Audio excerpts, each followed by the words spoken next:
பாம்புங்களால் வருஷத்துக்கு 20 லட்சம் பேர் பாதிக்கப்படுறாங்க. அதுலேயும் குறிப்பாக இந்தியாவில் மட்டும் 1 லட்சம் பேர் கிட்டத்தட்ட அவங்க உயிரிழக்கிறாங்க. இதுக்கு முக்கியமான காரணமே அவங்க பண்ணுற தப்பான முதலுதவி தான்.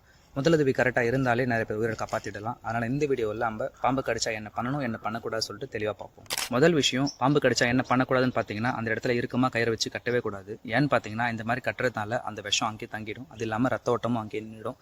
இந்த மாதிரி நிற்கிறதுனால அங்கே இருக்கிற விஷம் அங்கே இருக்கிற சதைகளை எல்லாத்தையுமே சாகடிச்சு அங்கே இருக்கிற பகுதியே நீங்கள் வெட்டி எடுக்கிற அளவுக்கு ஆகிடும். அதனால் எப்பயுமே அந்த இடத்துல இறுக்கமாக கட்டவே கூடாது. ரெண்டாவது விஷயம், பாம்பு கடிச்சா என்ன பண்ணக்கூடாதுன்னு பார்த்தீங்கன்னா, அந்த இடத்து கட் பண்ணுறதோ இல்லை வாயை வச்சு விஷத்தை உறிஞ்சிடலாம்னு சொல்லிட்டு பண்ணுறதோ ரொம்ப தவறான விஷயம். ஏன்னு பார்த்தீங்கன்னா, இந்த மாதிரி நீங்கள் கட் பண்ணுறதுனால அது பக்கத்தில் ஏதாவது பெரிய நரம்பு போகலாம்.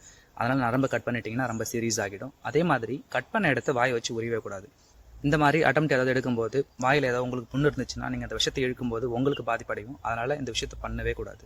மூணாவது விஷயம் என்ன பண்ணக்கூடாதுன்னு பார்த்தீங்கன்னா, கடிப்பட்டவங்களுக்கு நீங்கள் ஒரு வேளை ஆல்கஹாலோ இல்லை ஏதாவது காஃபி அந்த மாதிரி டீ அந்த மாதிரி கொடுக்க நினச்சிங்கன்னா, இந்த மாதிரி கொடுக்கும்போது அவங்களோட ஹார்ட் ரேட் அதிகமாகும். ஹார்ட் ரேட் அதிகமாச்சுன்னா ரத்தம் ரொம்ப சீக்கிரமாக பரவும். ரத்தத்துக்கு கூட விஷமும் சேர்ந்து சீக்கிரம் பரவும். அதனால் ஆல்கஹாலும் டீ காஃபீஸ் எதுவுமே கொடுக்கக்கூடாது. நாலாவது விஷயம், ரொம்ப முக்கியமான விஷயம், பாம்பு கடிச்சா ஓடவே கூடாது. இந்த மாதிரி ஓடுறதுனால ரத்த ஓட்டம் அதிகமாகும். ரத்தம் ஓட்டம் அதிகமானாலே விஷம் உடம்புல சீக்கிரமாக பரவும். அதனால் ஓடவே கூடாது.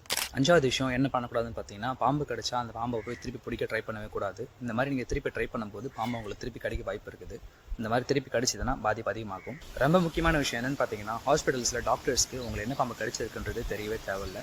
பாம்பு கடிச்சா அந்த பாம்பை போய் அடித்து அந்த பாம்பை எடுத்துகிட்டு போய் ஹாஸ்பிட்டலில் கொடுக்கலாம், இல்லை ஃபோட்டோ எடுத்துகிட்டு போய் அவங்க டாக்டர்ஸ் கிட்ட காட்டலாம்னு நினைக்காதீங்க. ஏன்னா கண்ணாடி விரியன், கட்டு விரியன், சுருட்டை, நாகப்பாம்பு, இந்த 4 பாம்பில் என்ன பாம்பு உங்களுக்கு கடிச்சாலுமே விஷ மருந்து ஒரே மருந்து தான். அதனால் இந்த பாம்புங்களை இப்போ பிடிக்க போயோ இல்லை ஃபோட்டோ எடுக்க போயோ உங்கள் டைம் வேஸ்ட் பண்ணாதீங்க. எவ்வளோ சீக்கிரமாக ஹாஸ்பிட்டல்ஸ் போகிறீங்களோ உங்கள் ட்ரீட்மெண்ட் சீக்கிரமாக ஆரம்பிக்கப்படும். நீங்களும் சீக்கிரமாக ரிகவர் ஆகுவீங்க. Thank you all.